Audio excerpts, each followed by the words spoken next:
Bismillahirrahmanirrahim. Dan untuk menambah keberkahan kita semua, menambahkan keberkahan kita pada malam hari ini, mari kita sama-sama membaca Ummul Quran, Al-Fatihah. A'udzu billahi minasyaitonir rajim. Bismillahirrahmanirrahim. Alhamdulillahi rabbil alamin. Ar-Rahmanir Rahim. Maliki yaumiddin. Iyyaka na'budu wa iyyaka nasta'in. Ihdinas siratal mustaqim. صراط الذين أنعمت عليهم غير المغضوب عليهم ولا الضالين آمين. Amin ya rabbal alamin. Sadaqallahul azim. Semoga dengan membaca Al-Fatihah Allah Subhanahu wa taala menurunkan rahmatnya kepada kita semua sehingga kita diberikan ilmu yang sangat luas seperti itu ya dari kajian pada malam hari ini. Baik, untuk acara selanjutnya itu yaitu acara inti. Mari kita persilahkan kepada Al Ustadz untuk waktunya. Assalamualaikum Ustadz. Waalaikumsalam warahmatullahi wabarakatuh. Baik, Alhamdulillah ya. Kabar gimana Kak? Alhamdulillah sehat. Antum gimana nih kabarnya? Alhamdulillah sehat. Baik, Alhamdulillah sehat hari ya. ini kita kajian. Saya persilahkan kepada Kakak untuk menyampaikan. Oke, siap. Bismillahirrahmanirrahim. Izin memulai. Assalamualaikum warahmatullahi wabarakatuh. Alhamdulillahirabbil alamin. Allahumma salli wa sallim wa barik ala sayyidina Muhammadin wa ala alihi wa ashabihi wa man sara ala nahjihi bi ihsanin ila yaumiddin. Amma ba'du. Bagaimana kabarnya teman-teman semuanya? Mudah-mudahan dalam keadaan sehat ya.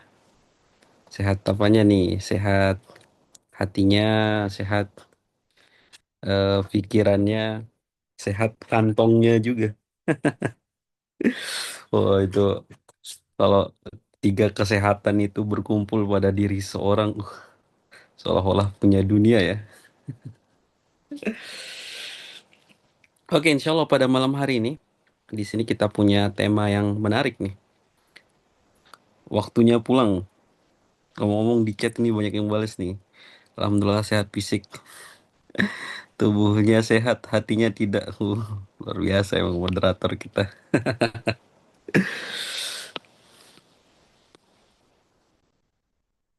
Oke, insya Allah ya pada malam hari ini kita punya materi yang menarik yaitu tentang waktunya pulang. Waktunya pulang ini terdiri dari dua kata ya, waktunya dan pulang. Nah, kita pulang kemana nih? Kira-kira kita pulang kemana nih teman-teman? Jawabannya ada di eh, subjudulnya ya. Kepada ya Allah, pantaskah aku pulang? Nah, kepada Allah. Pulang di sini lebih kepada pulang secara hati ya, bukan secara fisik. Kalau secara fisik meninggal, dan ya waktunya pulang. Saya bagi menjadi dua bab besar dan satu bab kecil, satu bab kesimpulan. Ya kan? Jadi yang pertama adalah bagian pertama dari perjalanan kita, diskusi kita malam hari ini adalah kenapa kita perlu pulang. Kita mulai dengan pertanyaan. Nah, kenapa kita perlu pulang? Nah, kalau menurut teman-teman, kenapa kita perlu pulang kepada Allah? Kenapa kita perlu untuk mendekat kepada Allah? Kenapa kita perlu untuk tobat? Nah, kira-kira apa tuh jawaban teman-teman? Tolong di kolom komentar nih. Kenapa kita perlu untuk bertobat? Tobat ya, atau hijrah lah, atau mendekat kepada Allah. Nah, kira-kira kenapa tuh? Kenapa kita perlu?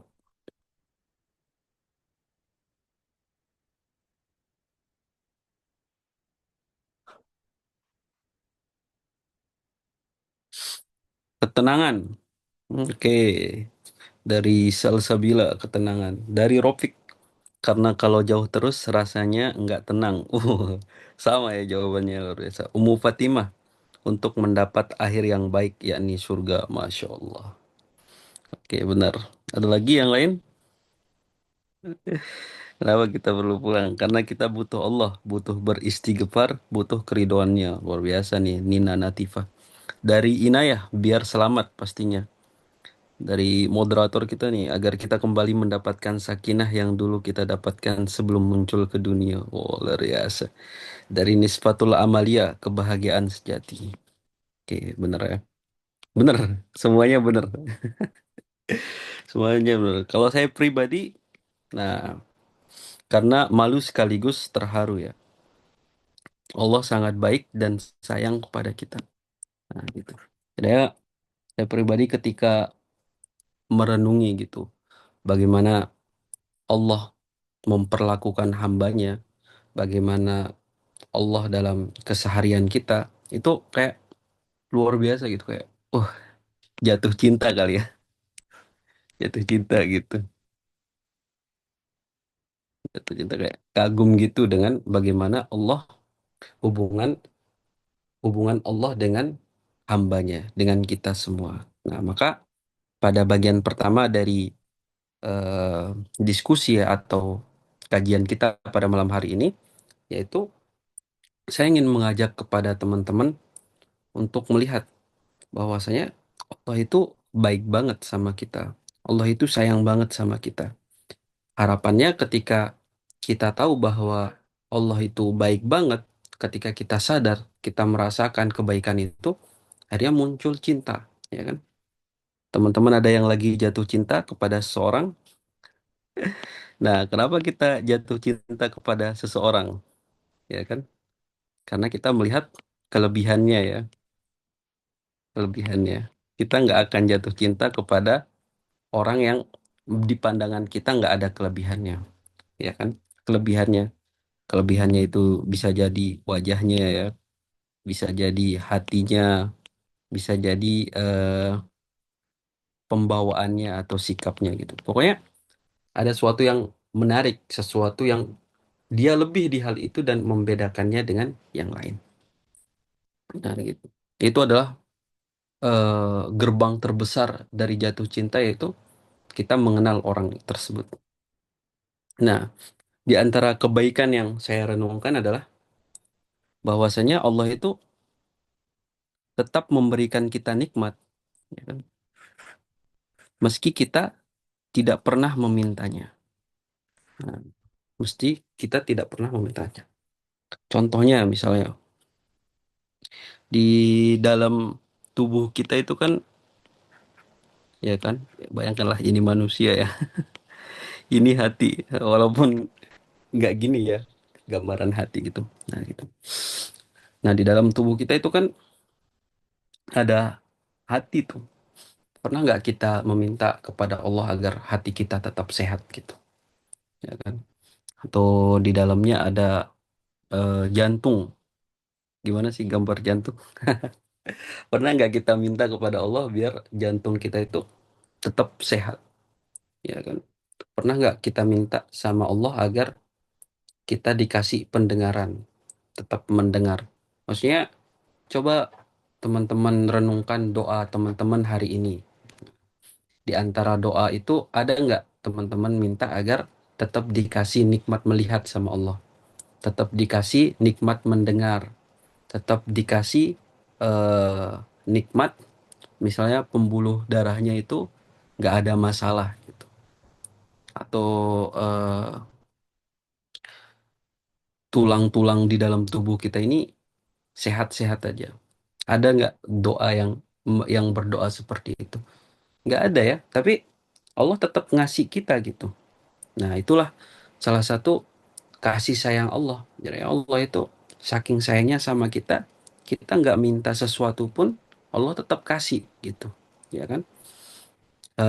Misalnya nikmat akal gitu, otak kita, ya kan? Jadi di otak kita itu kan banyak listrik tuh ya kan? Otak kita banyak listrik. Kalau konslet sedikit aja, error tuh. Tapi pernah nggak kita minta agar listrik di otak kita itu tetap berjalan normal gitu, nggak konslet, nggak pernah ya, tapi Allah tetap kasih gitu. Nah gitu, maka sebenarnya kita itu sering mungkin lebih kepada nggak tahu diri ya. Kita itu misalnya ada sesuatu yang kita inginkan ya, bayangkan ini sesuatu yang kita inginkan lah, bayangkan ini piala ya, ini sesuatu yang kita inginkan. Nah, yang kita inginkan ini cuma satu doang gitu, keinginan kita, ya kan. Tapi ketika kita nggak dapat ini, ya kan, kita sedih gitu, buru-buru memaki takdir, atau kayak nggak mau sholat, nggak mau baca Quran, karena emang kecewa gitu ya, kecewa, ya kan, kecewa. Padahal kita cuma terhalang dari satu nikmat doang, ya kan, nikmat yang kita nggak minta, tapi tetap Allah berikan itu jauh lebih banyak, ya kan, nikmat tangan gitu, kayak tadi lah ya, kayak jantung, pembuluh darah, sel darah putih, dan semuanya itu banyak banget gitu. Nah, gitu. Jadi ya, itulah kebaikan Allah. Bahkan ketika kita kecewa di sini ya, kecewa misalnya atau nggak sholat gitu, saking stresnya, nggak sholat, Allah tetap kasih kita kehidupan gitu. Jantung kita tetap berdetak, pendengaran kita tetap mendengar, mata kita tetap melihat. Ya, Insya Allah gitu. Baik banget. Padahal Allah kalau mau bisa nyabut semuanya kan. Misalnya kita melakukan satu dosa, maka dijabut satu nikmat. Tapi Allah nggak gitu. Allah baik banget kepada kita. Allah tetap berikan kita banyak nikmat meski kita tidak pernah memintanya. Atau bahkan meski kita memaksiatinya. Nah gitu, kayak Masya Allah gitu. Maka coba teman-teman lihat nih. Sekarang kan lagi di depan laptop atau depan HP ya, atau depan tablet gitu. Coba lihat tangan teman-teman, lima jarinya gitu, ya kan? Kita nggak pernah bangun pagi-pagi kemudian berdoa, ya Allah mudah-mudahan kelima jari ini tetap bisa bergerak. Nggak pernah. Tapi tetap Allah kasih gitu. Pernah nggak? Bahkan seumur hidup kita pernah nggak kita berdoa seperti itu? Nggak pernah ya. Pernah nggak kita meminta seperti itu? Nggak pernah. Tapi Allah kasih. Nah itulah kebaikan Allah Subhanahu Wa Taala. Maka Alhamdulillah. Ya kan? Kemudian di antara kebaikan yang lain adalah, tapi di sini ada ayatnya dulu kita baca. Wa in ta'uddu ni'matallahi la tuhsuha. Jika kamu menghitung nikmat Allah, niscaya kamu tidak akan mampu. Ya kan? Memang saking banyaknya, ya kan? Saking banyaknya nggak akan mampu. Ya kan? Menghitungnya aja nggak mampu, apalagi mensyukurinya ya. Otomatis kita nggak bisa mensyukuri semua nikmat Allah gitu. Tapi apa? Itulah di ayat, di lanjutan ayatnya, Innallaha laghafurur rahim. Karena Allah tahu kita itu nggak bisa menghitung nikmatnya, saking banyaknya gitu. Kemudian kita juga sering lalai tidak mensyukurinya. Kemudian di sini Allah menunjukkan kasih sayangnya, ya kan? Ghafurun Rahim, benar-benar Maha Pengampun lagi Maha Penyayang. Nah, walaupun kita sering lalai, ingatlah Allah itu Maha Pengampun dan Maha Penyayang. Kemudian di ayat selanjutnya, Wallahu ya'lamu ma tusirruna wa ma tu'linun. Allah itu tahu semuanya, apa yang kita sembunyikan atau apa yang kita lakukan secara terang-terangan. Nah, gitu. Ya kan? Sembunyikan dan apa yang kita lakukan. Coba bayangkan teman-teman eh, kenal seseorang, ya kan? Dan teman-teman saksikan kehidupan orang ini 24 jam, gitu, ya kan? Pasti teman-teman kayak mungkin di satu titik akan ilfil ya, karena orang ini pasti ada momen-momen di mana dia itu kayak enggak banget deh, ya kan? Tapi Allah Subhanahu wa taala itu tahu gitu, 24 jam kehidupan kita tahu gitu. Allah menyaksikan kita saat kita melakukan apa, hal-hal konyol, hal-hal yang mohon maaf misalnya apa, agak ngeselin gitu. Kemudian pokoknya Allah itu melihat kita, melihat semua hambanya gitu. Mengetahui semua hambanya 24 jam. Bayangkan, ya kan? Tapi tetap Allah itu menyayangi kita gitu. Kalau kita aja sama diri sendiri kadang agak ngerasa kayak gimana gitu ya. Bayangkan kalau kehidupan kita ini disaksikan oleh orang 24 jam. Oh, pasti kayak orang itu langsung itu ya, ilfil. Nah, seperti itu. Tapi Allah Subhanahu wa taala itu Ghafur, Maha Pengampun dan Maha Penyayang. Nah, gitu. Kemudian yang kedua, di antara kebaikan atau kasih sayang Allah itu adalah Allah tak hanya memberikan kehidupan tapi juga keindahan. Nah, gimana tuh maksudnya? Misalnya ya, misalnya kita ambil contoh warna gitu, ya kan?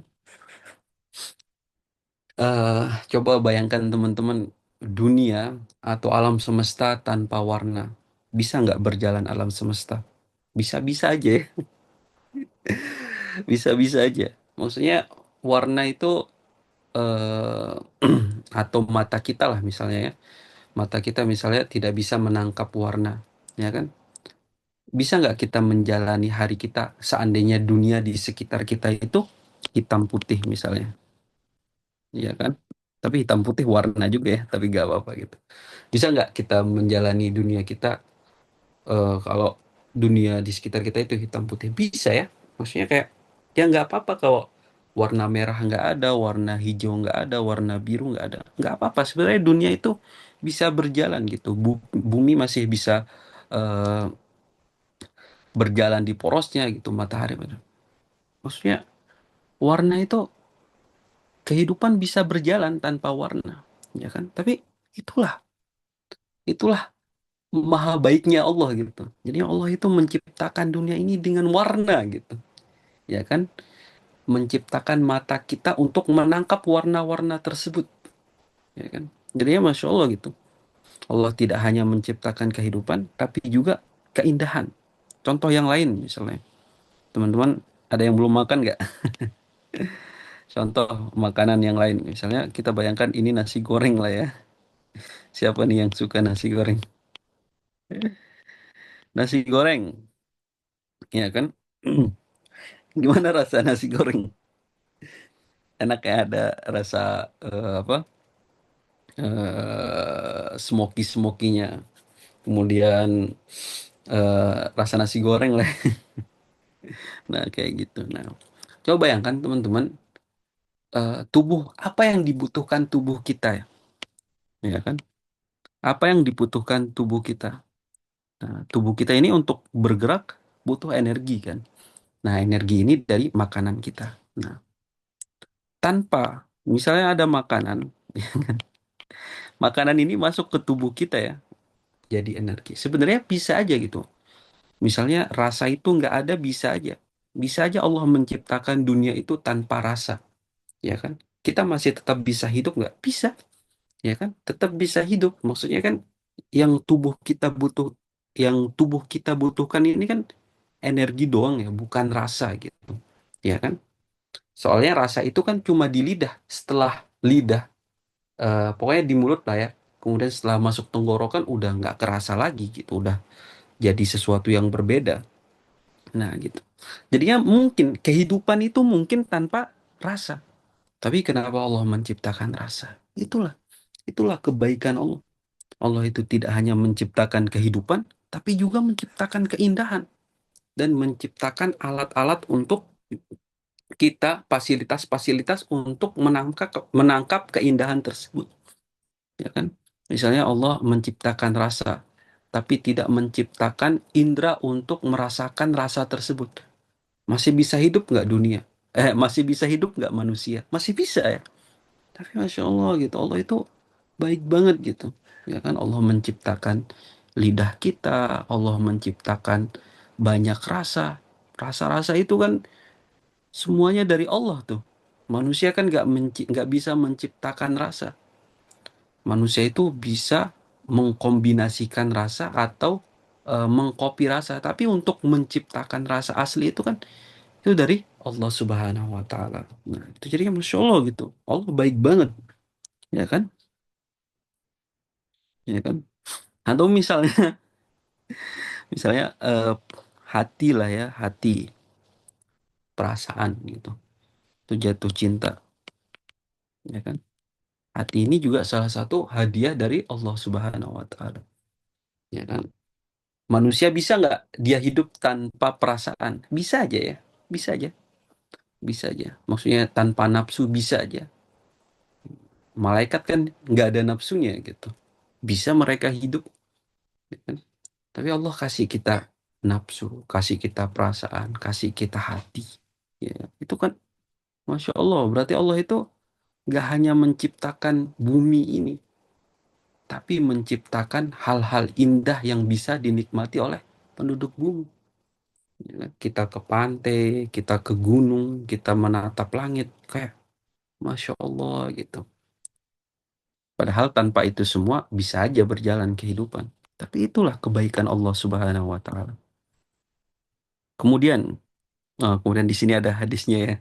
Innallaha jamilun yuhibbul jamal. Sesungguhnya Allah Maha Indah dan mencintai keindahan. Kemudian di antara kebaikan Allah Subhanahu wa taala adalah kita memang sering salah dan Allah tahu. Sebab itu Allah jadikan banyak hal sebagai penggugur kesalahan kita. Jadi ya, manusia itu emang kata Nabi SAW, semua Bani Adam itu, semua anak cucu Adam itu khotok, ya kan, banyak melakukan kesalahan, kelalaian. Dan sebaik-baik orang yang melakukan kesalahan adalah yang bertobat. Jadi ya Allah Subhanahu wa taala itu tahu ya, tahu bahwasanya manusia itu emang kerjaannya itu melakukan kesalahan gitu. Dan kita sering baca ya dialog antara Allah dan malaikat ketika Allah ingin menciptakan manusia. Malaikat kan berkata, apakah engkau akan menciptakan di bumi itu makhluk yang merusak bumi tersebut dan saling menumpahkan darah gitu, ya kan? Jadi bahkan sebelum penciptaan manusia, malaikat sudah tahu nih bahwasanya makhluk kayak manusia ini akan banyak menyebabkan masalah, ya kan? Tapi walaupun seperti itu, Allah lagi-lagi menunjukkan kasih sayangnya. Banyak hal sebagai penggugur dosa, banyak hal itu sebagai penggugur dosa. Contohnya misalnya teman-teman pergi ke masjid, anggaplah ini masjid ya, ke masjid, ke masjid, nah, ke masjid untuk sholat. Jadi setiap langkah ke masjid itu menghapuskan dosa, ya kan? Kemudian setiap kebaikan itu juga menghapuskan dosa. Setiap kita sholat itu, kata Nabi SAW, sholat itu kan seperti sungai, sungai. Jadi ya kalau sehari kita sholat 5 kali, sholat wajib, maka sehari kita mandi di sungai itu 5 kali itu. Maka apakah ada kotoran yang tersisa? Oh, bersih ya, gitu. Sholat, sholat. Nah, sholat juga menggugurkan dosa. Kemudian di sini ada hadisnya. Kita langsung ke hadisnya aja. Kemudian kata Nabi Shallallahu Alaihi Wasallam, "Ma yusibul muslim min nasabin wala wasabin wala hammin wala huznin wala adan wala gommin hatta syaukati yushakuha illa kafarallahu biha min khotoyahu." Tidaklah seorang muslim tertimpa suatu kelelahan. Ini teman-teman lelah atau penyakit atau teman-teman lagi sakit atau kekhawatiran. Oh, bayangkan kekhawatiran ya. Atau kesedihan, nah, atau gangguan, bahkan duri yang melukainya, melainkan Allah akan menghapus kesalahan-kesalahannya karenanya. Masya Allah gitu. Ini sesuatu yang kita alami setiap hari ya. Kita capek gitu, kemudian kita sakit, kadang pusing gitu. Kemudian kita sering khawatir ya kan. Kemudian kita sering sedih gitu. Kemudian eh gangguan di sini walagom. Kemudian bahkan duri yang melukainya, melainkan Allah akan menghapus kesalahan-kesalahannya karena Masya Allah gitu. Jadi ya Allah itu sedikit-sedikit mengampuni kita gitu. Jadi ya walaupun kita itu makhluk yang sering lalai gitu, banyak melakukan dosa, tapi Allah menunjukkan kasih sayangnya, menjadikan banyak hal yang terjadi dalam hidup kita itu sebagai penghapus dosa. Dan Masya Allah itu sayang banget, maksudnya tanda sayang Allah kepada kita gitu. Teman-teman hari ini capek, misalnya capek melakukan beres-beres rumah gitu, ya kan?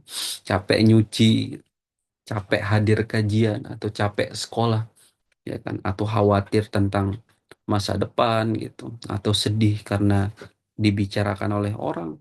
Nah, hal-hal itu menjadi kafarat, menjadi penggugur dosa, ya kan? Maka luar biasa sekali itu kehidupan orang beriman, kan? Senangnya dapat pahala, pas sedih juga dapat pahala. Maka Masya Allah ya. Dan Allah yang menetapkan aturan ini, ya kan? Allah yang menetapkan aturan ini bahwa hal-hal ini bisa menghapuskan kesalahan, ya kan? Kalau Allah mau, Allah tidak menetapkannya gitu, ya kan? Bisa aja gitu, bisa aja Allah tidak menjadikan kelelahan, penyakit, kekhawatiran, kesedihan, gangguan, bahkan duri yang melukai kita di jalan itu bisa saja Allah tidak menjadikannya sebagai penggugur kesalahan, ya kan? Dan itu hak Allah. Allah Tuhan kan, terserah mau melakukan apa gitu, ya kan? Tapi Allah itu, inilah bentuk kasih sayangnya. Allah jadikan hal-hal ini sebagai penghapus kesalahan kita. Oke, nah seperti itu ya. Jadi ya, inilah kenapa kita perlu pulang, ya kan? Karena memang malu ya, Masya Allah gitu maksudnya. Kalau kita pikirkan itu masih banyak juga hal-hal yang Allah itu baik banget sama kita gitu, ya kan? Misalnya di antara hal yang menunjukkan kebaikan Allah, di antaranya kita masuk surga itu bukan karena amal kita, tapi karena kasih sayang Allah, ya kan? Karena kalau amal kita, waduh gimana gitu ya, mungkin semua kita nggak ada yang masuk surga nih. Tapi Masya Allah, Allah kasih kita harapan gitu, kasih kita harapan walaupun amal kita nggak seberapa, ya kan? Tapi kita jangan sampai putus asa dari rahmat Allah, karena memang kita masuk surga itu bukan karena amal kita, tapi karena rahmat kasih sayang Allah Subhanahu wa taala. Nah, ini adalah bagian pertama dari diskusi atau kajian kita malam hari ini. Maksudnya, eh, masa kita mengkhianati atau mendurhakai Tuhan yang sebaik ini gitu, yang ngasih kita banyak hal walaupun kita nggak minta gitu, ya kan? Kemudian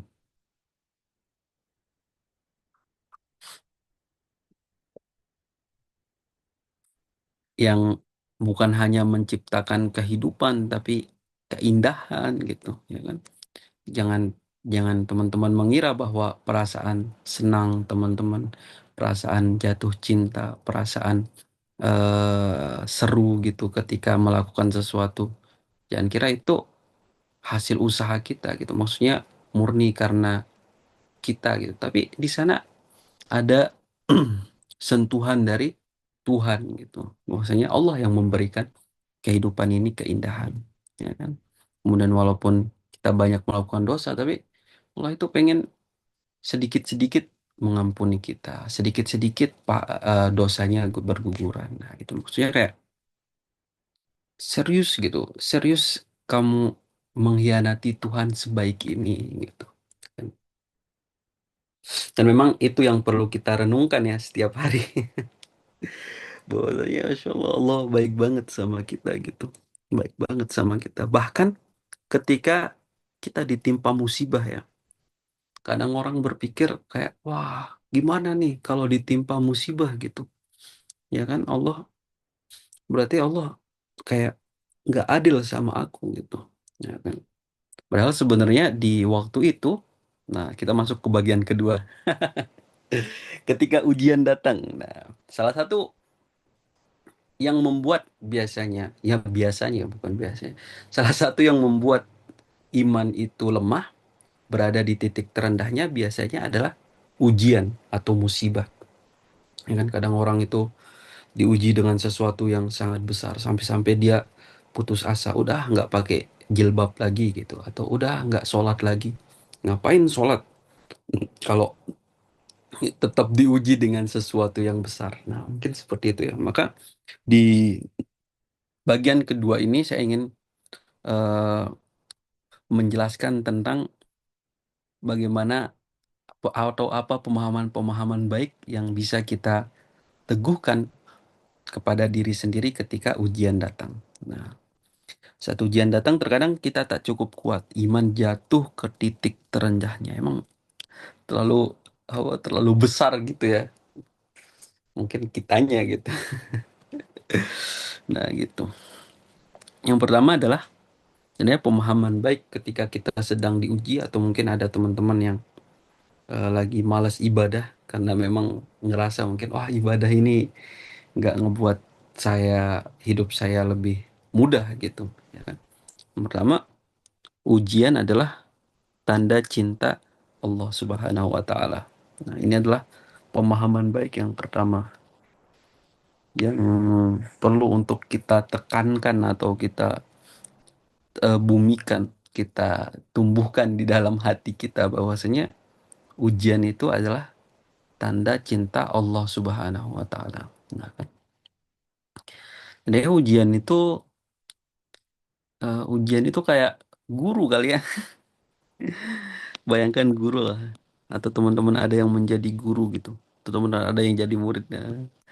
Guru ngasih ujian ke muridnya ya. Ya karena pengen muridnya itu naik kelas gitu. Naik kelas ya. Ada pengen muridnya itu belajar. Pengen muridnya itu naik level. Ya kan?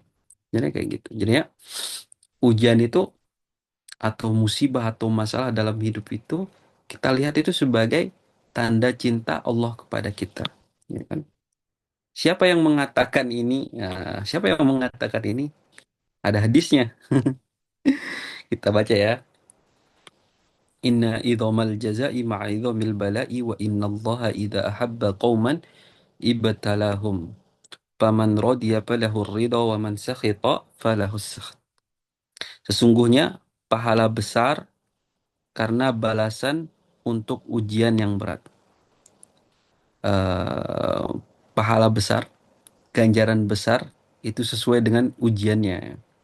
Sungguh jika Allah mencintai suatu kaum, maka dia akan menimpakan ujian untuk mereka. Nah, ya, Rasulullah Sallallahu Alaihi Wasallam sendiri yang mengatakan bahwasanya ujian itu emang tanda cinta Allah. Ya kan, jika Allah mencintai suatu kaum, maka dia akan menimpakan ujian untuk mereka. Barang siapa yang ridho, menerima gitu, menerima ya, sabar, lapang, maka ia akan meraih ridho Allah. Barang siapa yang tidak suka, maka Allah pun akan tidak suka atau murka. Maka barang siapa yang marah ya, maka Allah pun akan marah gitu. Nah, jadi marilah kita melihat apapun ujian dalam hidup kita itu memang sebagai bentuk cinta Allah Subhanahu wa taala, ya kan? Nah, mungkin itu bentuk teguran bisa jadi gitu. Ya, bisa jadi bentuk teguran. Tapi mari kita berhusnuzon. Itu adalah bentuk kasih sayang Allah Subhanahu wa taala. Ditegur juga bentuk kasih sayang ya. Maksudnya kalau kita salah kemudian ada yang bilang, "Ah, itu salah." gitu. Itu kan bentuk kepedulian juga gitu. Nah, gitu.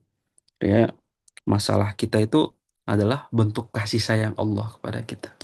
Kalau kita punya pemahaman seperti ini, kita nggak akan mudah putus asa, ya kan? Kita nggak akan mudah hancur gitu, karena memang kita kayak ngerasa, wah, lagi disayang nih sama Allah gitu. Balik lagi ke hadis tadi tentang pengguguran dosa ya. Wah, dosa-dosa saya sedang digugurkan nih. Maka misalnya ada orang yang tiba-tiba sakit gitu, ya kan? Terbaring lemah. Gitu. Mungkin dia nggak bisa ngapa-ngapain, makan nggak enak gitu. Pokoknya banyak lah nggak enaknya, ya kan? Tapi ketika dia menyadari bahwa ujian ini adalah bentuk kasih sayang Allah, dia kayak lebih bisa menerima gitu, lebih bisa kuat. Atau teman-teman yang lagi nyari kerjaan gitu. Nah, itu kan ujian juga itu.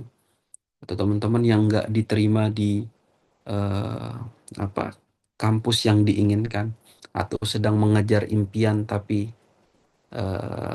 gagal. Dan itu kan bentuk ujian, ujian hidup, ya kan? Dan itu adalah semuanya adalah bentuk kasih sayang Allah sama kita gitu. Kita nggak tahu balasannya ya. Kita nggak tahu balasannya, tapi insya Allah ada gitu. Dan kita nggak tahu di dunia, tapi insya Allah ketika di akhirat nanti kita akan tahu, terbuka semuanya. Oke, ini yang pertama ya. Kemudian yang kedua, terkadang kita hanya harus bersabar. Lepaskan dulu beban untuk mencari solusi atau membayangkan masa depan cerah itu. Jadi ketika kita diuji oleh sesuatu yang sangat besar, terkadang yang kita perlukan hanyalah bersabar ya, bertahan, ya kan? Jangan bebani diri dengan gimana nih solusinya gitu, atau gimana nih ke depannya gitu. Ya kan? Terkadang bersabar itu udah sesuatu yang sangat besar untuk dilakukan gitu. Sebuah pencapaian yang hebat ketika kita diuji kemudian kita mampu bersabar. Kenapa? Karena orang mungkin banyak yang menganggap bersabar itu nggak mendatangkan apa-apa ya kan. Padahal bersabar itu di sini di nextnya, wah, nah padahal bersabar itu kita baca ayatnya ya, ya ayyuhalladzina amanu sta'inu bis sabri was shalah innallaha ma'as sabirin. Wahai orang-orang yang beriman, mohonlah pertolongan kepada Allah dengan sabar dan sholat. Sungguhnya Allah beserta orang-orang yang sabar.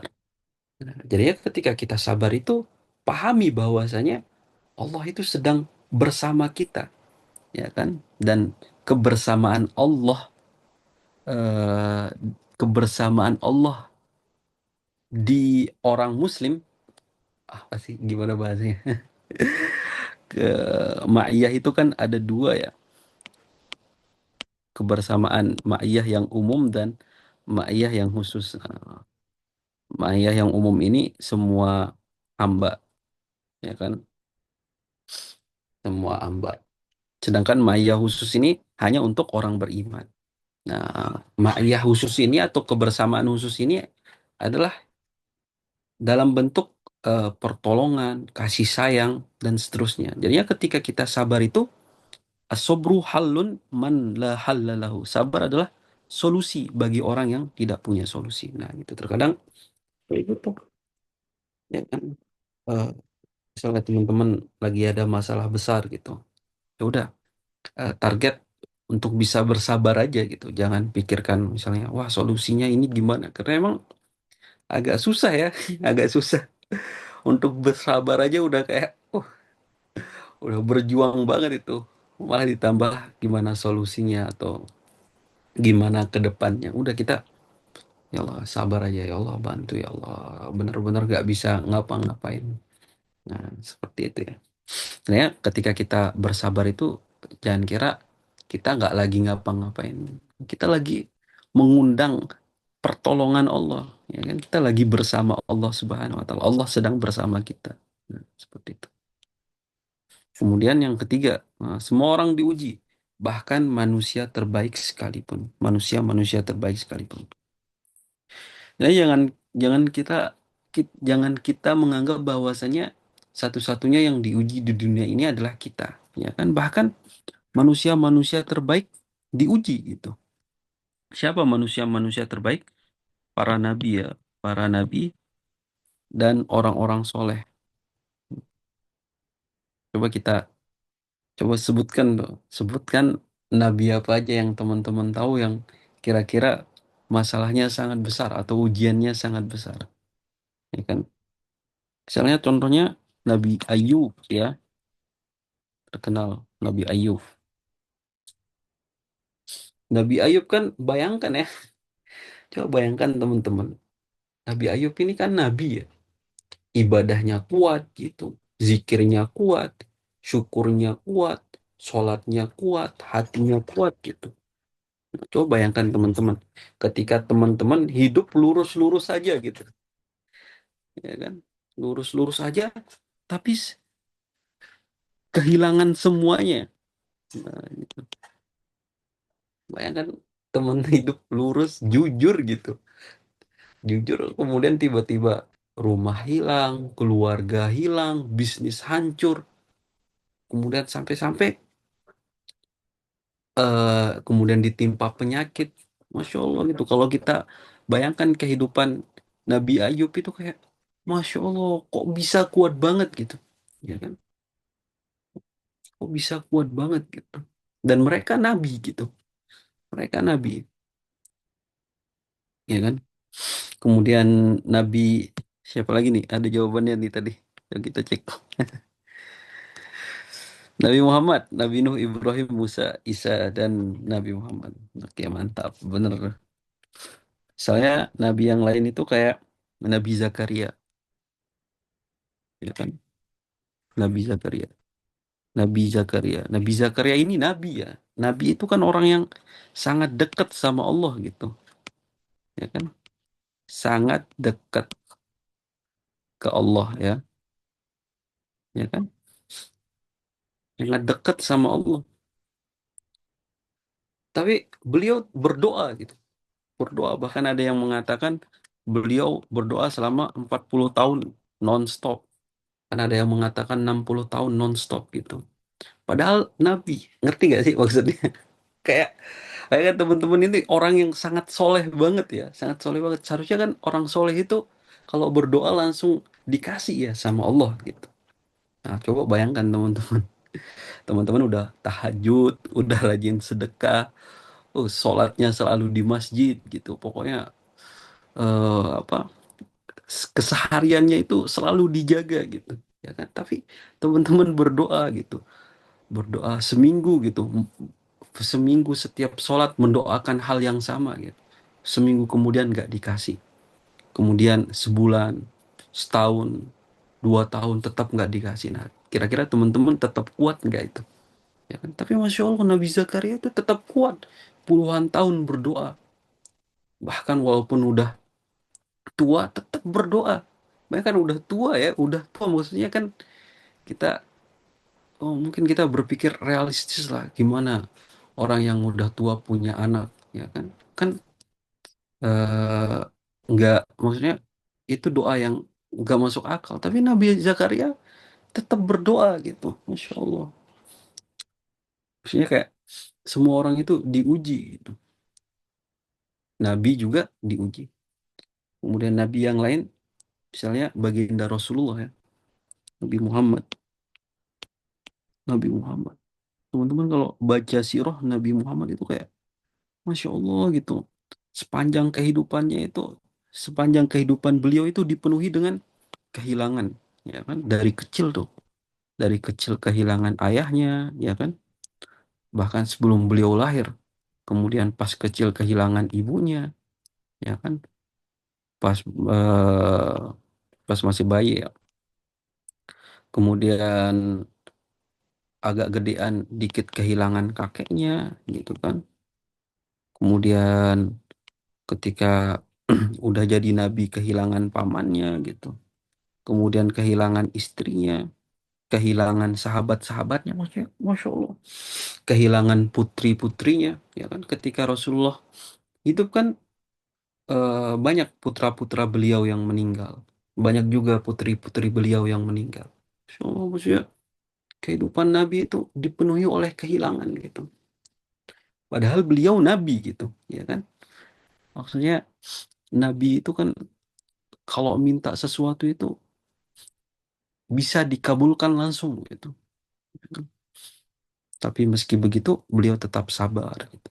Nggak pernah para nabi itu nggak pernah protes sama takdir yang Allah takdirkan kepada mereka gitu.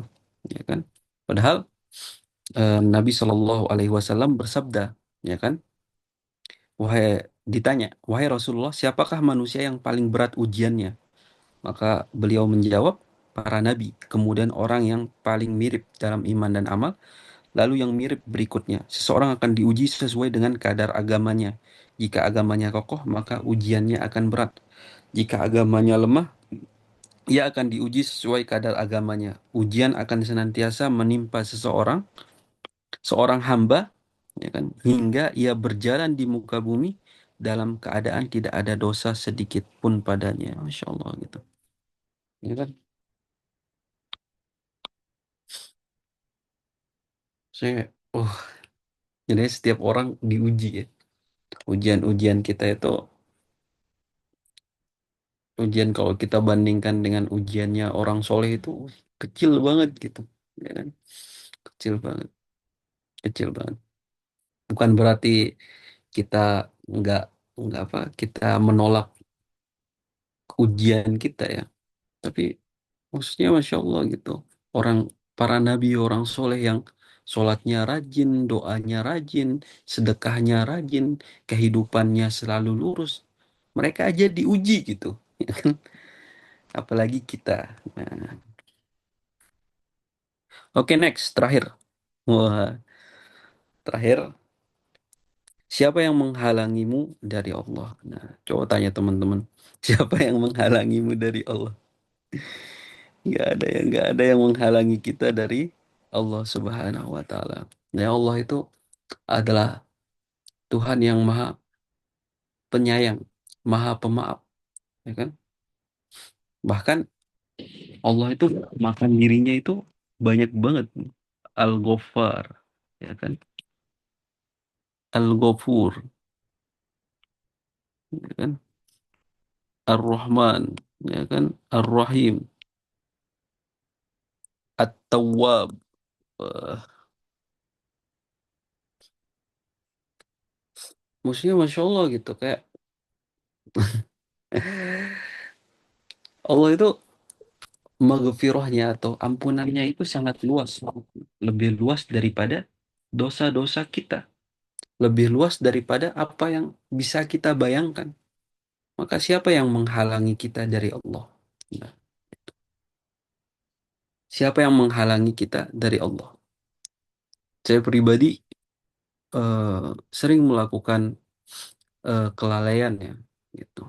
Nah, biasanya ketika kita melakukan sesuatu yang lalai gitu, sesuatu yang maksiat atau dosa, itu ada perasaan, ya kan? Ketika kita melakukan maksiat itu, setelah melakukan maksiat itu ada perasaan enggan ya, sejenis enggan gitu. Enggan untuk dekat kepada Allah Subhanahu wa taala. Nah, enggan untuk dekat kepada Allah Subhanahu wa taala itu, atau misalnya enggan untuk berdoa gitu. Atau enggan untuk mendekat minta bantuan, ya kan? Karena merasa kayak wah kotor banget nih gitu. Nah, sehingga kita itu akhirnya nggak mendekat. Padahal pemikiran ini salah ya. Justru ketika kita melakukan maksiat atau setelah kita melakukan maksiat, kita itu sangat butuh sama Allah Subhanahu wa taala, ya kan? Jangan menjauh, jangan malah justru menjauh. Kita itu sangat butuh sama Allah Subhanahu wa taala, dan kita nggak harus datang kepada Allah itu dalam keadaan sempurna, ya kan? Bahkan ketika di dalam diri kita itu masih banyak maksiat, kita masih melakukan misalnya suatu maksiat tertentu, itu jangan sampai menghalangi kita dari Allah Subhanahu wa taala, ya kan? Kisah yang paling terkenal itu tentang iblis. Teman-teman tahu nggak kisah iblis? Iblis ini kan dia menggoda ayah kita ya, Nabi Adam, dan ibu kita, Sayyidah Hawa, ya kan? Kemudian iblis ini diusir sama Allah Subhanahu wa taala. Bayangkan diusir ya, diusir, diusir. Nah, ketika diusir ini apa yang iblis lakukan? Apakah dia langsung pergi? Ya kan? Iblis itu berdoa ternyata. Berdoa, bayangkan setelah melakukan maksiat besar, nggak mau sujud kepada Nabi Adam, ya kan? Dia diusir. Tapi walaupun sedang dalam keadaan dimurkai, iblis itu berdoa gitu. berdoa. Maksudnya dia nggak putus asa. Dia tahu bahwasanya Allah itu Tuhan yang maha segalanya. Doanya apa? Ya Allah, izinkan aku hidup sampai hari kiamat ya. Kasih aku penangguhan sampai hari kiamat. Bayangkan ketika sedang dimarahi, setelah melakukan maksiat, iblis itu tetap berdoa. Dan doanya ini dikabulkan sama Allah gitu. Ya kan? Terus kita, masa kita kalah sama iblis gitu. Ya kan? Itu tahu bahwasanya Tuhan itu maha mengabulkan, maha segalanya. Ya kan? Masa kita setelah melakukan maksiat, kita jadi putus asa gitu. Kita merasa bahwasanya Allah nggak akan mengabulkan doa kita. Allah nggak akan membantu orang sekotor kita, ya kan? Nggak gitu ya. Jadi ya, eh, kasih sayang Allah itu sangat besar. Ini ada hadisnya. Hai anak Adam, sesungguhnya selama engkau berdoa dan berharap hanya kepadaku, niscaya aku mengampuni dosa-dosa yang telah engkau lakukan dan aku tidak peduli. Wahai anak Adam, seandainya dosa-dosamu setinggi langit. Bayangkan dosa-dosanya setinggi langit ya. Tinggi banget tuh langit. Kemudian engkau minta ampun kepadaku, niscaya aku mengampunimu dan aku tidak peduli. Wahai anak Adam, jika engkau datang kepadaku dengan membawa dosa-dosa yang hampir memenuhi bumi, ya kan, kemudian engkau bertemu denganku dalam keadaan tidak mempersekutukanku dengan suatu pun, niscaya aku datang kepadamu dengan memberikan ampunan sepenuh bumi. Nah, Masya Allah gitu. Ya, kita eh, jangan jangan membayangkan Allah gitu. Ya kan? Terkadang kita itu membayangkan Allah, maksudnya kita ngira wah, eh, saya kan lagi kotor nih, mungkin Allah nggak akan mendengarkan permintaan dariku, atau lagi melakukan maksiat, ya kan, mungkin Allah nggak akan nerima sholatku gitu. Enggak gitu ya. Jadi ampunan Allah itu jauh lebih luas daripada apa yang kita bayangkan. Wallahu taala a'lam bishawab. Kembalikan ke moderator. Masya Allah, tabarakallah. Ya, ketika dosa kita sebesar kapal, percayalah ampunan Allah seluas samudra dikali 7. Ketika dosa kita setinggi gunung Everest, percayalah ampunan Allah setinggi langit ketujuh. Ketika dosa kita hampir memenuhi bumi, percayalah ampunan Allah memenuhi alam semesta. Masya Allah ya. Tentang pada malam hari ini dengan Kak Febrian Jauhari, semoga Allah Subhanahu wa taala merahmatin beliau dan mendapatkan maghfirahnya Allah Subhanahu wa taala. Baik, masuk ke sesi tanya jawab kepada teman-teman. Dipersilakan menggunakan fitur tanya jawab.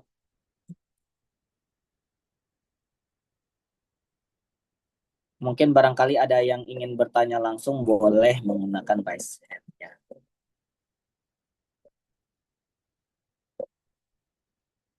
Sambil menunggu apa namanya?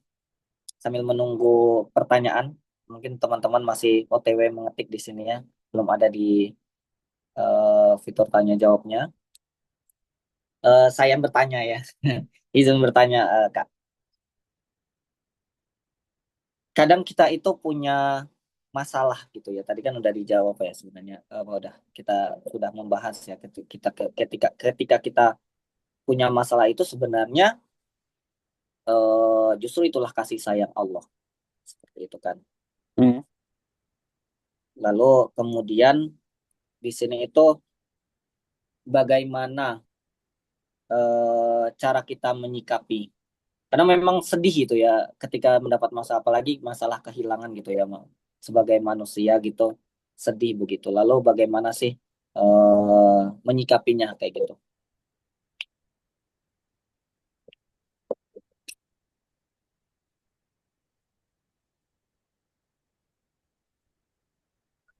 Masya Allah, pertanyaan yang luar biasa. Bagaimana cara menyikapi masalah? Kalau antum sendiri gimana tuh? Selama ini cara menyikapi masalah. Kalau saya dibalikin ke saya. Iya. Kalau saya sejauh ini itu apa ya? Pertama menerima dulu sih, menerima dulu ya masalah. Sebesar kayak eh, lebih kepada langsung mengingat yang kemarin-kemarin gitu ya. Kemarin-kemarin kayak ingat kayak kemarin-kemarin itu sebenarnya masalah udah banyak gitu ya. Dan ternyata kita masih sehat walafiat aja, masih bahagia sampai detik ini gitu ya. Lalu kemudian ketika ditimpa masalah pada saat ini gitu ya. Lalu yang dipikirin kayak ya udah kayak biasa apa maksudnya kita akan menemukan kebahagiaan lagi seperti setia kala seperti itu. Atau juga terus terulang. Kayak gitu sih. Masya Allah, luar biasa ya. Itu udah tahu jawabannya. Izin menambahkan ya. Jadi ya, Iya. salah satu kalau kita baca sirah Nabi, salah satu hari yang paling sedih yang Nabi lewati itu adalah ketika waktu itu beliau pulang pulang dari masjid kalau nggak salah. Kemudian eh, masuk ke rumah istri beliau, eh, Sayyidah Maryam. Kemudian ngelihat anak beliau Ibrahim sedang sakit, ya kan, sakit keras dan itu detik-detik terakhirnya. Kemudian beliau memeluk Ibrahim. Kemudian Ibrahim menghembuskan napas terakhirnya itu di pelukan beliau. Nah, itu kan seorang ayah yang melepaskan anaknya gitu. Itu sampai-sampai Nabi itu nangis gitu. Sampai-sampai sahabat juga terheran-heran kok bisa Nabi nangis gitu. Ya kan? Bahkan setelah Ibrahim meninggal, Nabi SAW mengucapkan apa kata-kata perpisahan. Nah, kata-kata perpisahan yang sedih banget gitu kalau teman-teman bisa bahasa Arabnya. Ya kan? Innal ain la tadma wa innal qalba la yahzan wa anna ala firakika ya Ibrahim la mahzunun wala nakulu illa ma yarda rabbuna gitu. Sesungguhnya kata Nabi SAW di hadapan apa jasad anak beliau di hadapan Ibrahim. Sesungguhnya mata ini menangis, sesungguhnya mata ini em, menangis, sesungguhnya hati ini bersedih dan kami sangat kehilangan dirimu wahai Ibrahim. Nah, tapi kami tidak akan mengucapkan kecuali apa yang Tuhan kami ridhoi. Nah, gitu. Jadinya salah satu yang diajarkan Nabi Shallallahu Alaihi Wasallam bahkan ketika musibah itu sangat besar gitu atau masalah hidup kita sangat besar, ya kan? Maka jangan ngomong sembarangan, ya kan? Jangan ngomong sembarangan atau jangan berbicara yang tidak-tidak. Nah, kalau bisa ucapkan sesuatu yang baik-baik. Kita juga pernah bahas ya di kajian di sini juga kalau nggak salah bahwasanya Allah Subhanahu wa taala itu suka tafaul. Tafaul itu adalah optimis mengucapkan hal-hal yang baik. Nah, gitu juga ketika kita lagi ada musibah gitu. Jangan sebisa mungkin dijaga ucapan kita, pikiran kita itu jangan sampai mengeluarkan sesuatu yang tidak diridhoi oleh Allah Subhanahu wa taala. Jadinya sedih-sedih aja gitu, sedih-sedih aja. Kemudian kayak tadi ya, kita berusaha untuk bertahan, bersabar, walaupun kita nggak tahu solusinya bagaimana gitu. Tapi sebisa mungkin dijaga ucapan kita, karena ucapan itu sangat berpengaruh, sangat berpengaruh. Ketika kita misalnya mengucapkan, ketika kita marah gitu, kayak kenapa sih hidup kayak gini gitu. Nah, jangan kira bahwa itu hanya sekedar ucapan, itu akan masuk ke hati kita dan boleh jadi itu membuat Allah Subhanahu wa taala marah sama kita. Nah, ketika Allah Subhanahu wa taala udah marah, semakin ribet masalah kita ya.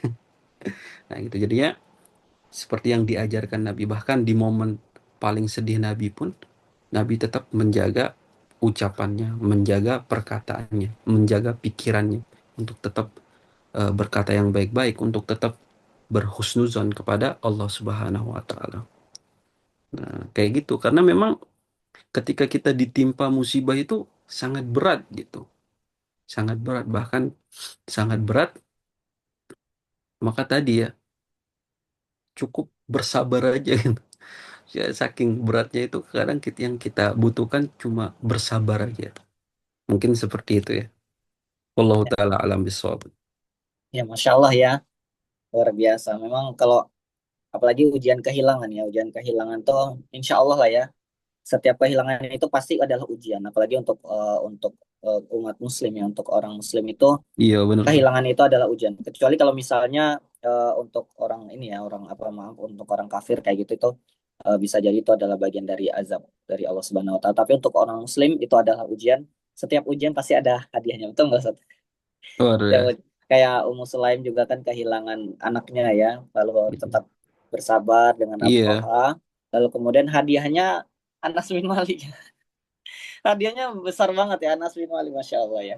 Baik, kita Masya Allah. lanjut ke pertanyaan selanjutnya. Semoga bermanfaat ya buat teman-teman yang mungkin di sini banyak yang dalam perasaan duka, kehilangan dan lain sebagainya seperti itu.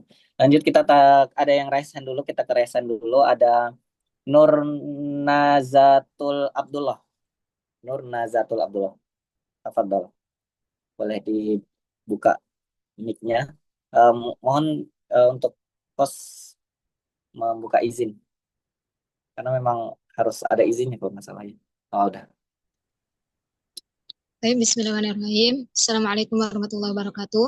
Waalaikumsalam. Ustadz ingin bertanya, bagaimana cara kita membedakan ujian ini sebagai bentuk cintanya Allah atau azab bagi seorang hamba? Karena terkadang Allah itu tidak akan memberikan ya, kayak azab gitu kepada kecuali karena ulah manusia itu sendiri.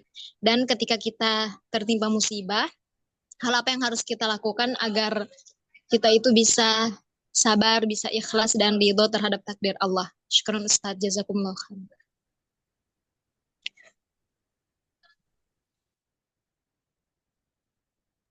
Masya Allah. Izin puter ya, izin puter dong.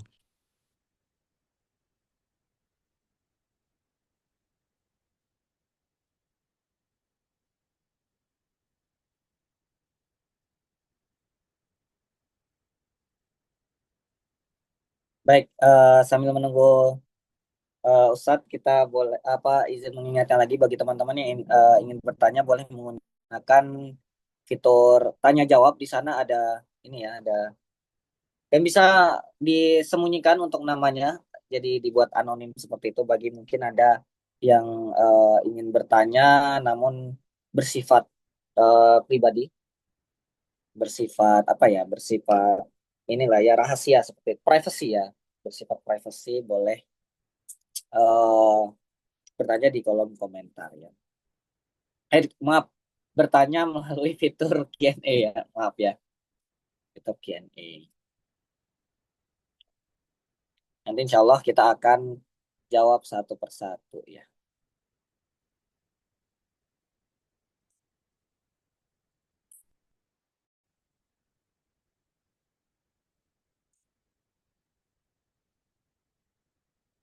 Di sini sudah ada 6 pertanyaan ya. Ini yang pertanyaan keenam mau nanya, mau izin bertanya, izin bertanya. Cuman pertanyaannya mungkin bisa diketik lagi seperti itu. Mungkin saya bacakan pertanyaan ya pertanyaan-pertanyaan yang mungkin akan setelah ini kita akan bahas. Itu ada tentang mengatasi ujian percintaan ya. Lalu di sini ada pertanyaan tentang dosa maksiat dan juga ada yang bertanya tentang kehilangan keluarga ya. Masya Allah.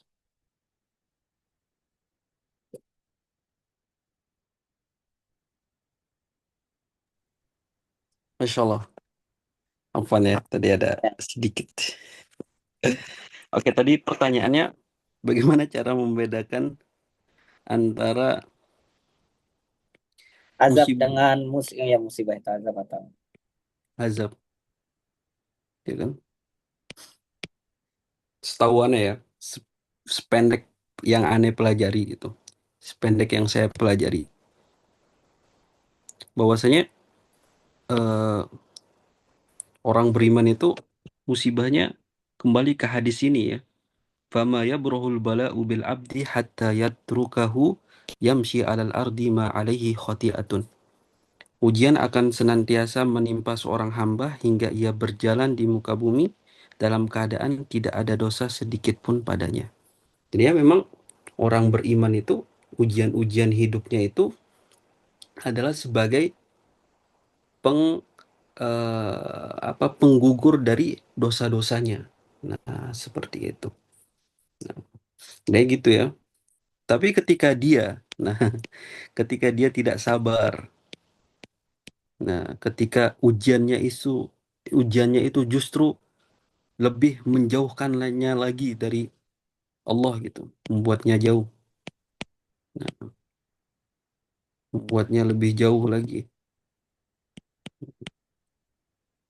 Maka di sanalah mungkin dia nggak azab ya, cuma lebih kepada bukan bukan apa, bukan rahmat, bukan penggugur dosa. Karena fungsi ujian itu untuk menggugurkan dosa. Tapi ketika kita nggak sabar gitu atau membuat kita semakin malas beribadah, ujian itu, maka sebenarnya fungsi dari pengguguran dosa tersebut hilang gitu, ya kan? Nah, seperti itu. Jadinya bukan kepada ketika ujian itu datang ya, misalnya ini ujian gitu. Bukan di ujiannya ya, tapi apa yang terjadi setelah ujian tersebut gitu. Apakah kita menjadi sadar diri? Nah, kalau menjadi sadar diri, itulah bentuk kasih sayang Allah Subhanahu wa taala. Tapi ketika itu membuat kita lebih jauh dari Allah Subhanahu wa taala. Kan ada orang tuh ya, semakin diuji, dia semakin menantang gitu. Semakin nantangin Allah Subhanahu wa taala. Nah, mungkin seperti itu ya. Iya. Jadi bagaimana cara kita berpandang ya seperti itu. Sudut pandang ya berarti ya. Sudut pandang ketika melihat suatu masalah seperti itu ya. Bagaimana mindset kita. Karena kalau misalnya mindsetnya ketika ada ujian itu, ada cobaan, justru mungkin harusnya kita sebagai muslim harus bangga kayak gitu ya. Oh Allah uji. Berarti mungkin ada dosa-dosa besar kita di masa lalu yang akan Allah ampunin sekarang gitu ya. Mungkin seperti itu ya, Seth. Jadi setiap ujian itu malah menjadi ladang ladang kita untuk mendapatkan ampunannya Allah seperti itu ya. Baik, pertanyaan selanjutnya, bagaimana cara mengatasi ujian perasaan cinta di masa muda yang teramat mengganggu pikiran, Ustaz? Luar biasa ya, Masya Allah. Gimana nih? Kamu mau tantum gimana nih, moderator? Moderator udah nikah atau belum nih? Sudah, alhamdulillah Anda udah Masya Allah. berkeluarga, punya anak satu, Ustaz. Masya Allah. Berarti antum udah expert nih. Enggak juga, Sat. Masih belajar, Sat. Ini, Sat, untuk apa namanya untuk masalah rumah tangga. Masya Allah. Menurut antum gimana tuh? Cara mengatasi Ujian. ujian masa muda. Kalau saya pernah jadi saya ikut saya jadi moderator Ustadz Amar Arisalah. Jadi teman-teman di sini juga kita ada kajian eh, parenting pula. Pranikah ya. Saya dengan Ustadz Amar Arisalah beliau. Jadi teman-teman kalau misalnya masalah percintaan bisa ikut dengan beliau biar lebih. Kalau dengan beliau ditemelingnya bahasanya bahasa yang bisa apa namanya menyemangatin kita untuk lebih ini lagi ya untuk lebih taat lagi terkait dengan masalah percintaan seperti itu. Kalau dengan beliau itu disuruh nikah Ustaz. Disuruh nikah kalau nggak puasa udah gitu kata dia gitu kan. Kalau dengan beliau kayak gitu ya. Tegas, beliau orangnya tegas seperti itu ya. Memang kadang anak-anak muda apalagi gen apa sekarang gen apa ya anak mudanya ya. Gen apa itu memang harus kadang dengan kalau dilembutin malah ini ya apa namanya akhirnya malah terbawa cintanya ya, apa cinta dan lain sebagainya. Mungkin memang harus kadang kayak gitu sih Ustaz kalau aneh. Luar biasa ya, Masya Allah. Bener tuh. Jadinya masa muda itu ya, masa muda itu, bayangkan ini masa muda lah ya, Ya, kita kembali ke masa muda. masa muda. Banyak orang yang menganggap bahwa satu-satunya cara menikmati masa muda ini adalah dengan yang pertama misalnya jalan-jalan, Hmm. yang kedua pacaran, yang ketiga misalnya joget-jogetan ya di TikTok gitu. Nah, gitu. Banyak orang menganggap bahwa masa muda itu cuma satu jalur gitu. Padahal masa muda itu banyak jalannya gitu, ya kan? Banyak jalannya. Dan jalan-jalan ini gak harus selalu tentang cinta gitu. Gak harus selalu tentang cinta, ya kan? Gak harus selalu tentang cinta. Gak harus selalu harus diisi atau dijalani dengan seru-seruan barang pacar. Jadi ya banyak jalan untuk menikmati masa muda ini. Nah, gitu. Maka cari kesibukan ya. Jadinya hati itu emang kalau nggak disibukkan dengan sesuatu maka akan disibukkan dengan sesuatu. Nah, gitu. Ya, kalau hati kita itu disibukkan dengan cinta gitu, ya kan? Disibukkan dengan cinta, ya kan? Kita nggak harus gitu, kita nggak harus menikmati masa muda kita itu dengan cinta-cintaan gitu, ya kan? Atau dengan pacaran. Nggak harus, nggak ada yang mengharuskan gitu. Banyak cara menikmati masa muda. Misalnya dengan mengejar hobi, hobi yang baik ya, atau mengejar prestasi gitu. Gitu. Dan hal ini kan butuh fokus ya. Ketika kita tenggelam dalam hobi kita, ketika kita tenggelam kepada prestasi kita, ini kan nanti akan dia sejenis jatuh cinta gitu ya. Jatuh cinta pada hobi, jatuh cinta pada prestasi.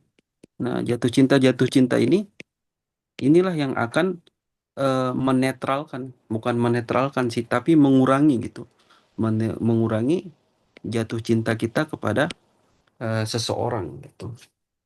Dan saya pribadi nganggap bahwa jatuh cinta sebelum menikah itu atau sebelum umur menikah itu sesuatu yang sangat berat ya, berat banget. Apalagi kalau misalnya kita memilih cinta dalam diam, wah itu Hmm. level Mahal ya. level yang sangat berat gitu dalam Hmm. mencintai. Padahal waktu-waktu itu kita bisa gunakan untuk hal-hal yang lebih apa? Bukan lebih sih, maksudnya hal-hal lain yang bisa kita gunakan. Karena memang masa muda itu sekali. Makanya kalau saya pribadi, kalau menulis cinta itu sering tentang patah hati ya, ya kan? Tentang patah hati karena memang Biar orang takut ya. karena memang apa? Ketika kita menyukai seseorang sebelum waktunya, itu kan kita misalnya kita target nikah 25 lah ya, 25 sedangkan umur kita sekarang 20. Nah, tujuh ini kan belas Mas. iya, ini kan beda 5 tahun ya. Iya. Jadi ya selama 5 tahun ini, 5 tahun ini kan ya Allah gitu. Bahkan walaupun orang pacaran di 5 tahun ini, 5 tahun itu bukan waktu sebentar, lama banget gitu. Lama banget pasti susah gitu. Susah orang yang awet bahkan walaupun pacaran ya. Kita tetap mengatakan pacaran itu nggak boleh ya. Tapi bahkan walaupun orang pacaran untuk 5 tahun itu sangat susah gitu. Apalagi kalau misalnya SMA ya 17 tahun. Nah itu 17 tahun. Ya kan? Untuk nyampe ke umur menikah itu kan berarti sepanjang ini kan kita disibukkan oleh per- perkara hati. Dan perkara hati itu adalah perkara yang berat gitu. Jatuh cinta, patah hati, cemburu. Pokoknya itu sesuatu yang berat banget di usia-usia seperti itu gitu, ya kan? Dan ketika kita mengalaminya, ya kan? Mengalaminya kita gimana ya? Umur 25, bayangkan kita berjodoh bukan sama orang yang kita sukai, itu sangat berat sih, berat gitu. Jadinya daripada ini ya, daripada memberatkan hati, nah lebih baik kita cari kesibukan yang lain. Nah, kesibukan yang lain, kesibukan yang membuat kita lupa dengan hal tersebut. Nah, kayak gitu sih. Ya. Jadi kata kuncinya kalau kita tidak disibukkan dengan kebaikan, maka kita akan disibukkan oleh eh, kesia-siaan ya. Jadi kayak gitu kuncinya, mungkin bisa lebih lebih banyak aktivitas-aktivitas yang eh, di luar daripada percinta-cintaan ya. Mungkin bisa juga ikutin kajian-kajian dari IKF seperti itu ya. Kita ada juga KIC untuk lebih memperdalam Al-Quran Iya, seperti itu benar. ya teman-teman. Kemudian Baik, tambahan tambahan ya dikit, boleh. tambahan dikit. Jadi ketika kita jatuh cinta sama seseorang, ya kan, jangan dilanjutkan. Nah, jangan dilanjutkan, jangan dilanjutkan, ya kan? Jangan dilanjutkan. Kalau sebelum kalau sebelum usia nikah ya, kalau udah usia nikah mah tinggal tinggal ini aja ya. Aku cinta kamu, ayo kita nikah. Nah, gitu kan. Tapi kalau sebelum usia nikah kan susah gitu. Jangan dilanjutkan. Karena semakin dilanjutkan, perasaan itu semakin dalam gitu. Ya kan? Jadi kalau masih di tahap-tahap awal, masih mudah untuk menetralisir atau mensterilkan perasaan tersebut. Tapi kalau udah lama gitu ya, kalau udah bulanan, tahunan itu udah agak susah gitu. Nah, itu jadinya ya seperti itulah, cari kesibukan yang lain. Baik. Lanjut ke pertanyaan selanjutnya. Kita ke yang di pertanyaan dulu ya. Nanti ini ada yang resen, tapi kita ke satu yang ini dulu. Bagaimana cara agar kita selalu berpositif thinking, Sat? Berpositif thinking ya. Mm-mm. Jadinya ini adalah kejadian, ya kan? Kejadian.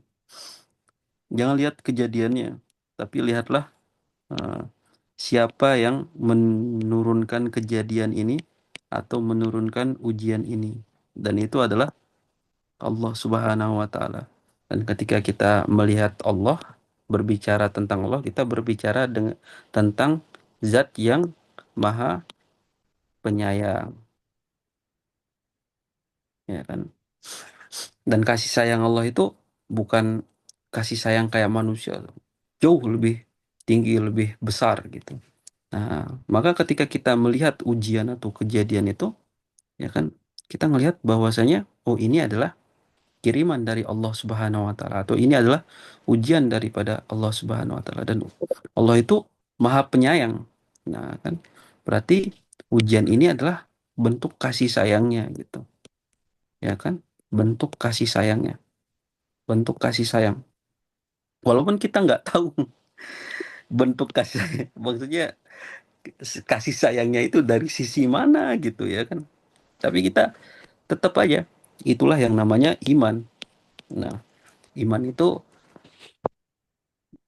mengiman itu kalau baik dia ngelihat baik ya kan. Tapi ketika sesuatu itu di pandangan mata kita buruk, nah iman ini tetap ngelihat itu sebagai sesuatu yang baik. Nah, jadi iman itu adalah bahkan ketika sesuatu itu terlihat buruk oleh mata kita, ya kan? Tapi kita tahu bahwasanya itu ujian dari yang maha penyayang, yang maha baik. Nggak mungkin Allah itu ngasih kita sesuatu yang di luar kemampuan kita, ngasih sesuatu yang untuk menghancurkan kita. Nggak mungkin kan? Karena yang maha penyayang. Nah, gitu. Di sanalah maka iman, di sanalah fungsi iman. Bahkan ketika kita nggak tak kita ketika mata melihat wah ini akan menghancurkan, iman berkata justru ini yang akan membuatmu lebih kuat. Nah, seperti itu ya.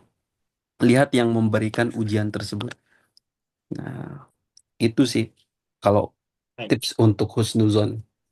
Karena emang terkadang ujian itu ada ujian-ujian yang kita ngelihat nggak ada kebaikannya sama sekali gitu. Tapi ya Allah gitu. Tapi di sanalah iman berperan. Lanjut. Karena saya ada pernah baca buku, ini Gimana novel gimana? sih, novel. Jadi memang ya penting ya memang apa husnuzon itu. Karena kalau ada tulisan tulisan dari Terelie ya dalam ceritanya itu. Jadi memang segala sesuatu itu hanyalah soal sudut pandang kata diri. Hanya soal sudut pandang. Dengan kita mengubah sedikit sudut pandang, kita akan mendapat sesuatu yang berbeda gitu. Memang penting ya husnuzon dari setiap ininya, apa namanya, positive thinking terus ya Sat ya. Orang Iya, yang betul. positive thinking itu pasti bahagia ya. Terus husnuzon baik secara horizontal maupun secara vertikal. Sesama manusia juga kita husnuzon pun kepada apalagi kepada Allah ya Sat ya. Iya. Tapi terkadang kita bisa bisa di satu titik di mana kita nggak bisa berpositif thinking gitu, ya kan? Jadinya ini adalah titik di mana kita nggak bisa berpositif thinking, nggak bisa positif thinking. Nah, apa yang kita lakukan ketika ada di posisi ini? Nah, ketika kita berada di posisi ini, tadi ya kita sabar, bertahan, usahakan bertahan aja gitu. Mungkin agak susah berpositif thinking, ya udah sabar aja, bertahan. Sabar dari apa? Jangan mengucapkan hal-hal yang membuat Allah murka. Atau jangan memikirkan hal-hal yang justru itu memperburuk keadaan. Udah sabar aja, tahan diri, tahan diri, tahan diri. Nah, mungkin seperti itu ya. Kadang ada masalah yang sangat berat gitu. Iya, iya, iya, iya. Baiklah, kita tanya biar gak di sini terus kita lanjut ke pertanyaan selanjutnya yang resen boleh kepada Ine Febrianti. Boleh host untuk mengizinkan beliau buka mic mungkin sudah diberikan aksesnya. Saya bisa nggak ya? Saya kok, saya bisa. Em, Caranya mana ya? Turunkan tangan, minta bunyikan. Bisa nggak? Oh iya, Ya, oh iya apa? saya. Oke baik.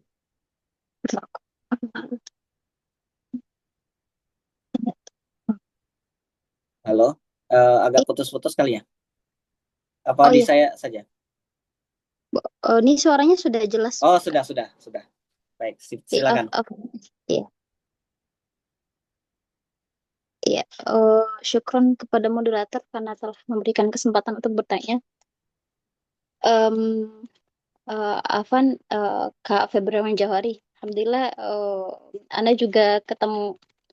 Nah, juga salah satu pembaca dari buku-buku beliau. Ada beberapanya memang tidak tersedia di e-commerce. Alhamdulillah.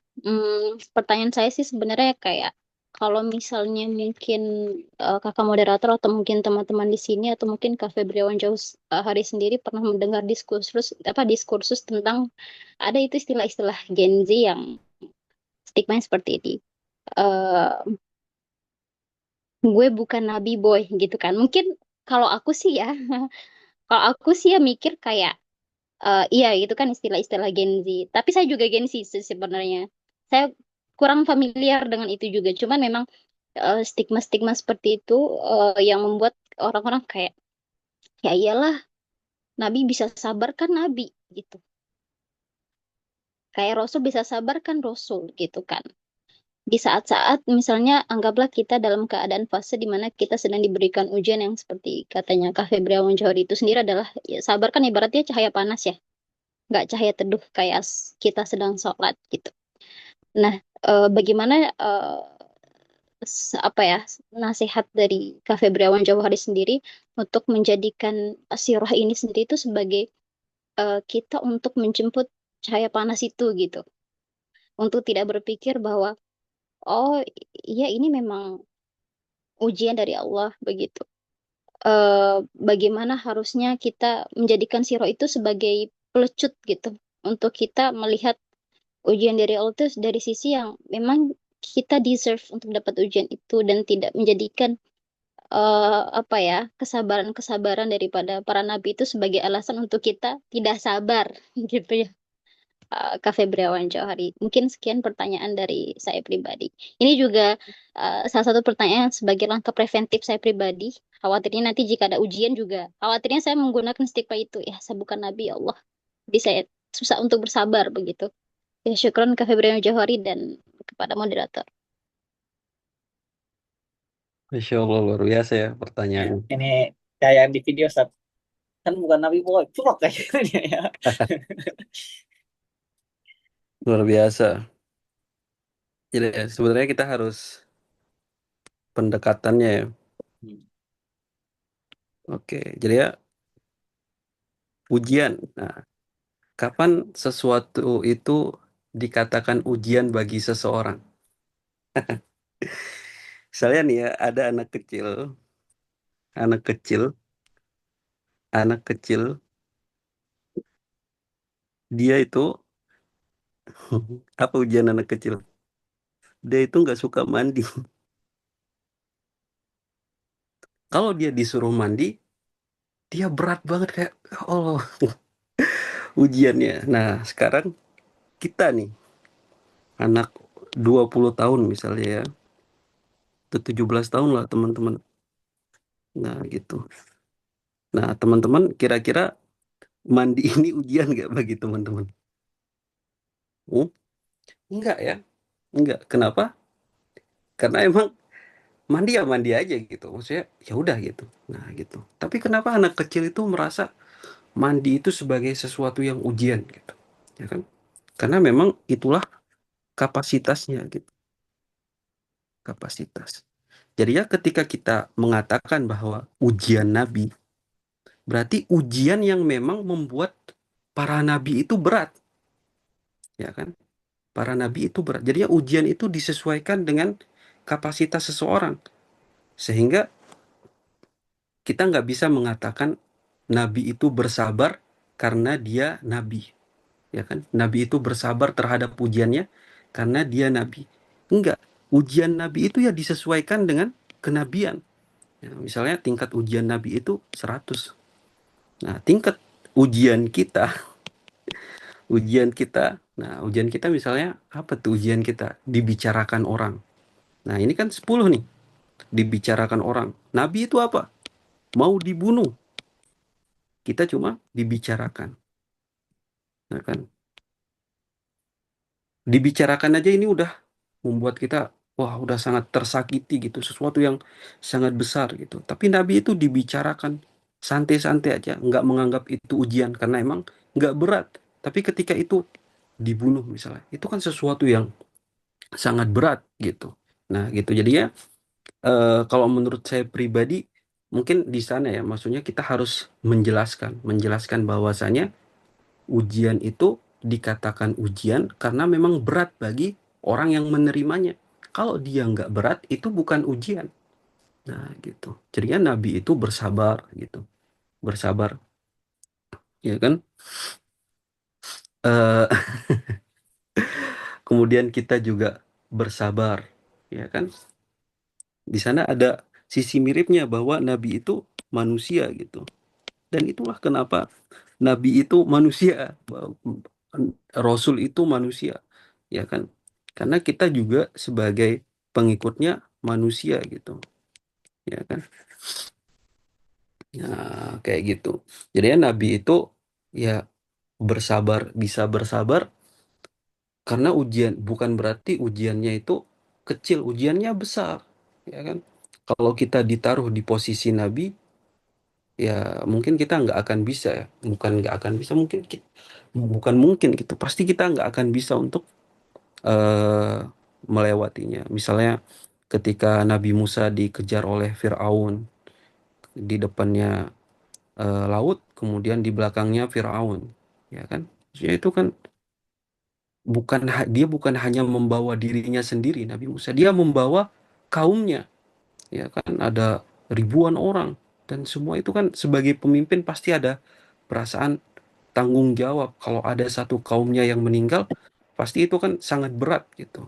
Nah, maksudnya beban psikisnya itu lebih berat gitu. Nah, seperti dia gitu ya, ujian itu dikatakan ujian karena memang ujian bagi orangnya, berat bagi orangnya, ya kan? Kalau dia nggak berat, ya bukan ujian. Nah, mungkin seperti itu. Ditangkap ya maksudnya. Ya, Kalau moderator gimana? Nangkep nggak? nangkap nangkap Ustaz, nangkap Oh Ustaz. ya, Kalau saya sendiri sih em, lihat sudut pandang ya, lihat sudut pandang, lihat sudut pandang. Kalau misalnya kita lihat sudut pandangnya justru yang sebesar Nabi aja, walaupun terlepas dia nabi atau enggak ya, tapi kita lihat permasalahan dari orang tersebut gitu, dari nabi tersebut. Terlepas dari dia nabi atau tidak ya. Sebesar itu aja bisa Allah sebesar itu aja bisa Allah atasi. Kenapa dengan kita yang mungkin dengan yang seperti ini kenapa tidak seperti itu ya kalau lihat Luar hadis. biasa. Itu insight sudut pandang baik gitu. Gitu. Baik, Ustadz, sekarang sudah pukul 21.40, Ustadz. Gimana, Ustadz? Ini ada pertanyaan-pertanyaan, mungkin kita cukupkan saja. Oke, bisa. Baik. eh Mungkin terakhir closing. Oh ya, nanti teman-teman ketika ditutup jangan keluar terlebih dahulu karena kita akan ada sesi foto bersama.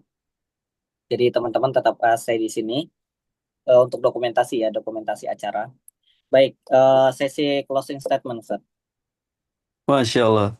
Closing statement ya.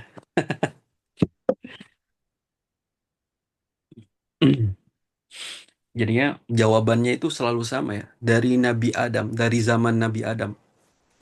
Dari beribu-ribu tahun yang lalu. Jawaban yang dicari manusia itu sebenarnya sama gitu. Satu, ya kan? Eh, Kembali kepada Allah. Pilihlah Allah. Pulanglah kepada Allah. Itu jawabannya. Apapun masalah kita, bagaimanapun bentuknya, apapun masalah manusia gitu. Itu jawabannya. Nggak pernah berubah dari dulu sampai sekarang. Jawabannya adalah pilihlah Allah gitu. Pulanglah kepada Allah, kembalilah kepada Allah. Itu adalah jawaban dari semua masalah manusia. Nah, mungkin gitu juga teman-teman yang lagi punya masalah gitu atau lagi bosan dengan kehidupannya, atau lagi bertengkar dengan orang tuanya atau temannya gitu. Ya kan? Langkah pertama, datangilah Allah gitu. Datangilah Allah itu maksudnya kayak eh, bersandar kepada Allah gitu, berdoa kepada Allah gitu. Nah, baru kemudian setelah itu baru kita bisa ke langkah-langkah selanjutnya. Tapi yang pertama itu tetap Allah Subhanahu wa taala. Nah, mungkin itulah mungkin kesimpulan dari kajian kita ya. Waktunya pulang gitu. Pulang pulang dari apa gitu? Pulang dari kebingungan kita. Ya kan kita selalu merasa bahwa yang pertama yang harus kita lakukan ini dan itu. Yang pertama yang harus kita lakukan itu meminta bantuan kepada Allah Subhanahu wa taala. Mungkin seperti itu ya. Syukran, jazakumullah khairan. Terima kasih kepada teman-teman panitia juga. Terima kasih kepada teman-teman peserta. Sama moderator kita juga. Masya Allah. Masya Allah, Alhamdulillah.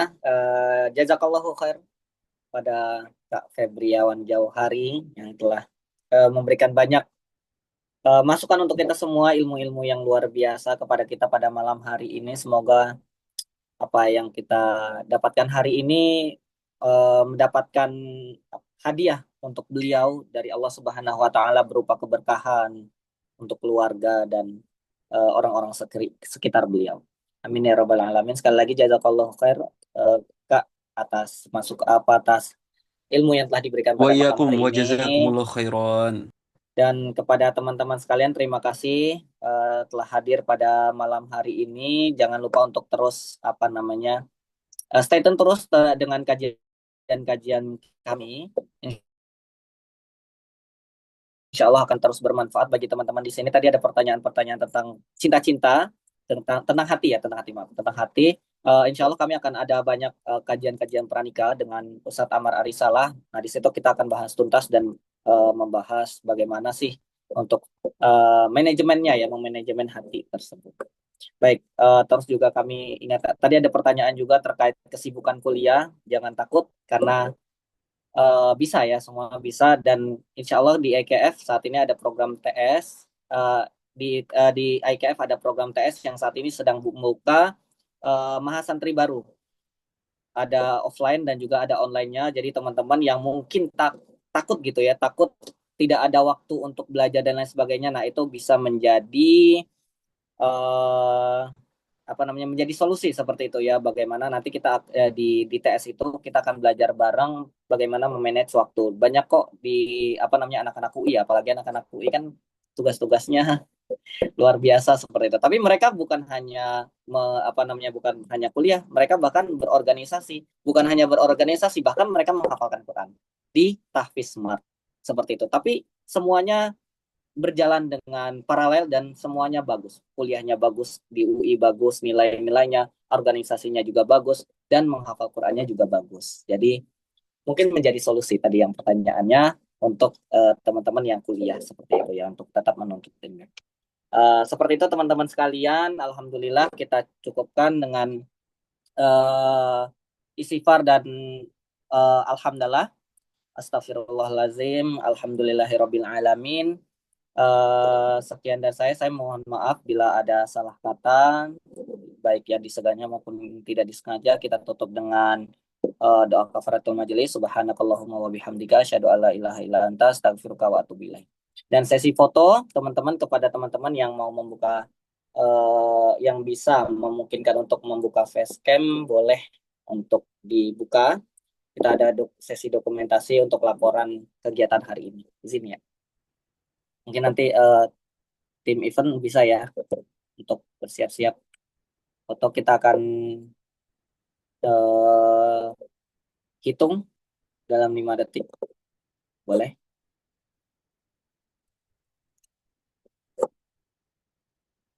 Ya kan kami tunggu 10 detik lagi lah ya untuk teman-teman mempersiapkan.